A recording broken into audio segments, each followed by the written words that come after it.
Halo, perkenalkan, saya Wahyu Hardiantoro, mahasiswa Magister Manajemen Universitas Kristen Indonesia tahun 2024. Di sini saya akan mencoba menjelaskan materi terkait dengan manajemen risiko keuangan yang telah diajarkan oleh Prof. Roy Sembel dan Prof. Lisinta di Universitas Kristen Indonesia. Baik, manajemen risiko keuangan. Manajemen risiko keuangan sangat penting bagi organisasi untuk memastikan kelangsungan operasional yang stabil, melindungi nilai keuangan, dan mencapai tujuan keuangan jangka panjang. Dengan mengelola risiko secara efektif, perusahaan dapat mengurangi potensi kerugian dan meningkatkan kemampuan mereka dalam menghadapi ketidakpastian dalam lingkungan bisnis.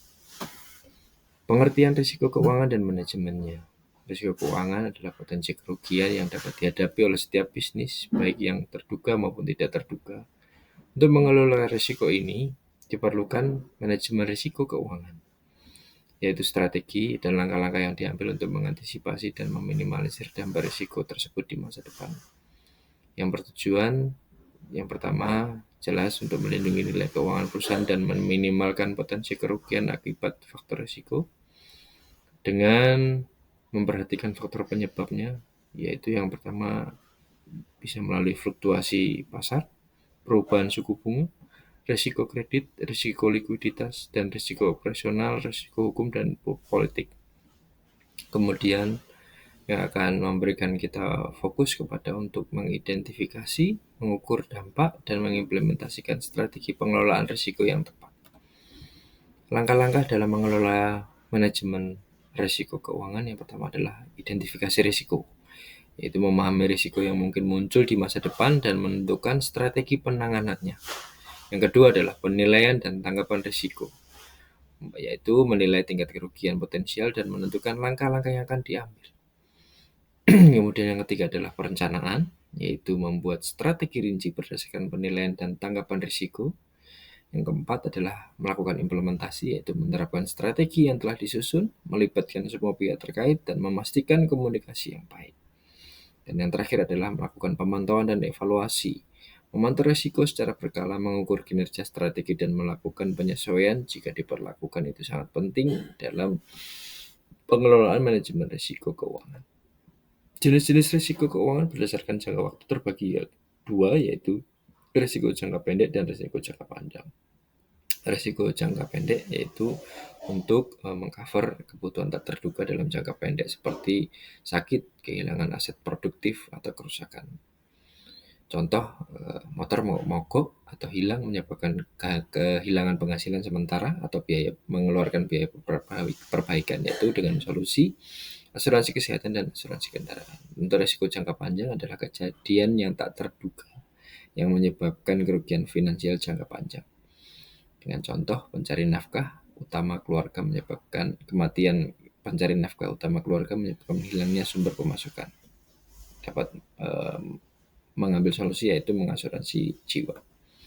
Klasifikasi risiko keuangan yaitu ada risiko murni, ada risiko spekulatif. Risiko murni adalah kerugian murni yang dialami oleh individu ataupun perusahaan. Contohnya kendaraan rusak.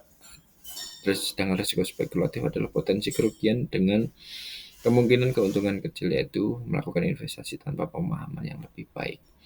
Kemudian ada risiko khusus dan risiko fundamental. Risiko khusus ini berdampak kepada secara lokal, yaitu contohnya kebakaran rumah. Jika risiko fundamental ada berdampak luas. Contohnya ada terjadi bencana alam. Kemudian ada risiko statis dan dinamis. Statis tidak dipengaruhi ekonomi, sedangkan dinamis dipengaruhi oleh perubahan ekonomi. Mengelola risiko keuangan salah satunya adalah dengan berasuransi. Nah, berikut beberapa jenis asuransi yang dapat dimanfaatkan, antara lain asuransi jiwa, asuransi kesehatan, asuransi properti, dan asuransi yang lain. Kemudian dalam mengelola risiko, pentingnya melakukan diversifikasi aset dan pengalokasian dana darurat. Diversifikasi aset adalah langkah yang dapat dilakukan untuk mengurangi risiko dengan cara menyebarkan investasi ke berbagai instrumen. Sedangkan dana darurat adalah dana yang memang secara khusus dialokasikan untuk memberikan keamanan finansial saat menghadapi kejadian tidak terduga. Selanjutnya, ada beberapa teori dasar dalam manajemen keuangan. Yang pertama adalah teori struktur modal yang menjelaskan pengaruh struktur modal terhadap nilai perusahaan, yaitu meliputi utang dan ekuitas. Kemudian teori keagenan menggambarkan hubungan antara pemilik, prinsipal, dan manajer atau agen itu sendiri dalam perusahaan. Kemudian ada teori portofolio menyatakan bahwa diversifikasi aset dapat mengurangi risiko portofolio. Memahami risiko keuangan dari teori, jenis, dan strateginya. Teori dasar dalam manajemen risiko keuangan antara lain yang pertama adalah teori hedging, yaitu teori pelindungan nilai, yaitu strategi melindungi nilai dari fluktuasi harga dengan mengambil posisi berlawanan di instrumen keuangan seperti kontrak berjangka atau opsi yang lain.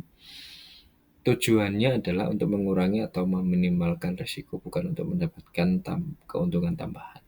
Yang kedua adalah teori value at risk atau VAR, yaitu teori yang menggunakan ukuran statistik untuk mengestimasi potensi kerugian maksimal dalam satu portofolio dalam jangka waktu tertentu dengan tingkat kepercayaan tertentu. VAR membantu memahami seberapa besar risiko yang mungkin dihadapi dalam situasi pasar yang berfluktuasi. Yang ketiga adalah teori arbitrase, di mana teori ini menyatakan bahwa harga aset dapat dijelaskan oleh sejumlah faktor makroekonomi atau spesifik industri. APT berpendapat bahwa arbitrase akan menghilangkan keuntungan tidak wajar di pasar sehingga harga aset mencerminkan nilai intrinsik. Kemudian jenis-jenis risiko keuangan, yang pertama adalah risiko fluktuasi pasar, risiko yang timbul akibat perubahan harga pasar. Yang kedua adalah risiko suku bunga, risiko yang terjadi ketika terjadi perubahan suku bunga yang mempengaruhi biaya pinjaman atau pendapatan dari investasi. Yang ketiga adalah risiko kredit, yaitu muncul ketika debitur gagal membayar utangnya. Yang keempat adalah risiko likuiditas, terjadi ketika perusahaan tidak memiliki cukup kas atau aset likuid untuk memenuhi kewajiban jangka pendek. Nah, risiko sendiri juga dipengaruhi oleh risiko operasional, hukum, dan politik. Operasional adalah kegagalan proses internal, kesalahan manusia, atau peristiwa eksternal. Contoh, kerugian gangguan akibat sistem teknologi dalam perusahaan. Kemudian ada risiko hukum, adalah risiko ketidakpatuhan terhadap peraturan dan undang-undang. Kemudian ada risiko politik, yaitu perubahan kebijakan pemerintah atau ketidakstabilan politik. Teori dasar dalam manajemen keuangan. Manajemen risiko keuangan adalah proses penting melindungi aset organisasi dari ancaman. Proses ini melibatkan identifikasi, analisis, dan pengendalian risiko yang terkait dengan investasi, operasi bisnis, dan keuangan perusahaan. Teori utamanya yaitu teori portofolio modern yang dikembangkan oleh Harry Markowitz tahun 1952. Teori ini menekankan pentingnya diversifikasi aset untuk mengurangi risiko tanpa mengorbankan potensi pengembalian. Dengan menggabungkan aset yang tidak berkorelasi erat, investor dapat meminimalkan risiko total portofolio mereka. Yang kedua adalah CAPM atau Capital Asset Pricing Model. Model ini dikembangkan oleh Sharpe, Lindner, dan Mosin pada tahun 60-an, digunakan untuk menentukan hubungan antara risiko sistematis dan pengembalian yang diharapkan dari suatu aset. CAPM membantu investor dalam menghitung tingkat pengembalian yang diharapkan dengan mempertimbangkan risiko pasar dan tingkat bebas risiko. Yang ketiga adalah teori arbitrase, diperkenalkan oleh Stephen Ross pada tahun 1976. APT menyajikan alternatif untuk CAPM dengan mempertimbangkan berbagai faktor yang dapat mempengaruhi harga aset. Teori ini menyatakan bahwa pengembalian aset dapat diprediksi berdasarkan faktor-faktor makroekonomi dan peluang arbitrase akan hilang karena kekuatan pasar. Kemudian ada time value of money. Time value of money adalah konsep penting dalam manajemen risiko keuangan yang menyatakan bahwa nilai uang saat ini lebih berharga dari nilai uang yang sama di masa depan karena potensi uang tersebut untuk menghasilkan pendapatan melalui investasi atau bunga. Yang pertama adalah untuk penilaian proyek investasi. TVM membantu perusahaan dalam menilai kelayakan investasi dengan menghitung nilai sekarang dari arus kas masa depan. Risiko diperhitungkan dengan menggunakan tingkat diskonto yang mencerminkan ketidakpastian pendapatan di masa depan. Yang kedua, pengelolaan utang dan kredit. Time value of money membantu perusahaan dalam menentukan jumlah pembayaran utang di masa depan. Tingkat bunga mempengaruhi besarnya pembayaran dan risiko gagal bayar. Asuransi dan dana pensiun. Time value of money digunakan untuk menentukan premi asuransi atau nilai masa depan dari kontribusi dana pensiun. Risiko dipertimbangkan berdasarkan kemungkinan perusahaan untuk memenuhi kewajiban di masa mendatang. Strategi pengelolaan risiko dan kinerja saham. Strategi pengelolaan risiko keuangan yang pertama adalah avoidance, yaitu penghindaran, yaitu menghindari aktivitas berisiko tinggi. Yang kedua adalah mitigasi, yaitu mengurangi dampak risiko. Yang ketiga adalah transfer, yaitu memindahkan risiko ke pihak lain. Yang keempat adalah acceptance, atau menerima risiko yang tidak terlalu signifikan. Kinerja saham dan hubungannya dengan manajemen risiko. Kinerja saham yang tercermin dalam fluktuasi harga dan keuntungan berkaitan erat dengan manajemen risiko. Teori portofolio modern menekankan diversifikasi untuk meminimalkan risiko, sedangkan CAPM menghubungkan return yang diharapkan dengan risiko sistematis. EMA menyarankan fokus pada diversifikasi dan pengendalian risiko, sementara teori perilaku keuangan menyoroti bias investor yang dapat mempengaruhi harga saham, seperti strategi seperti diversifikasi folio, hedging, cut loss, dan asuransi portofolio membantu investor mengelola risiko dan mengoptimalkan kinerja saham. Memahami analisis saham. Di dalam analisis saham, kita mengenal yang pertama adalah ada yang namanya analisis teknikal, yaitu dengan membaca grafik dan indikator.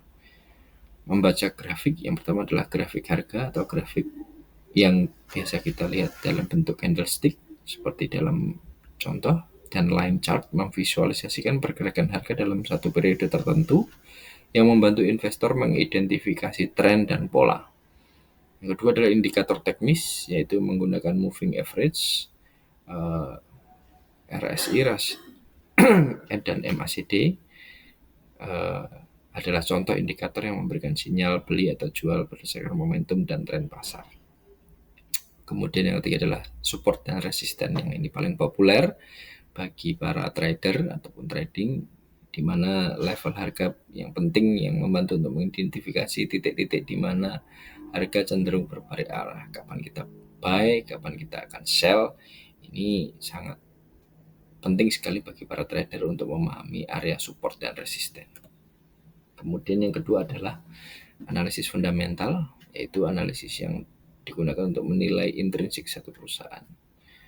Analisis ini yang pertama adalah dengan membaca laporan keuangan, menganalisis laporan laba rugi, neraca, dan arus kas untuk memahami kesehatan keuangan perusahaan. Yang kedua adalah rasio keuangan, menggunakan rasio seperti price to earning, price to book, dan return on equity, return on asset, ataupun return on investment untuk menilai profitabilitas dan efisiensi perusahaan. Yang ketiga adalah faktor kualitatif yang memperhatikan kualitas manajemen, keunggulan produk, dan kondisi industri untuk menilai potensi pertumbuhan.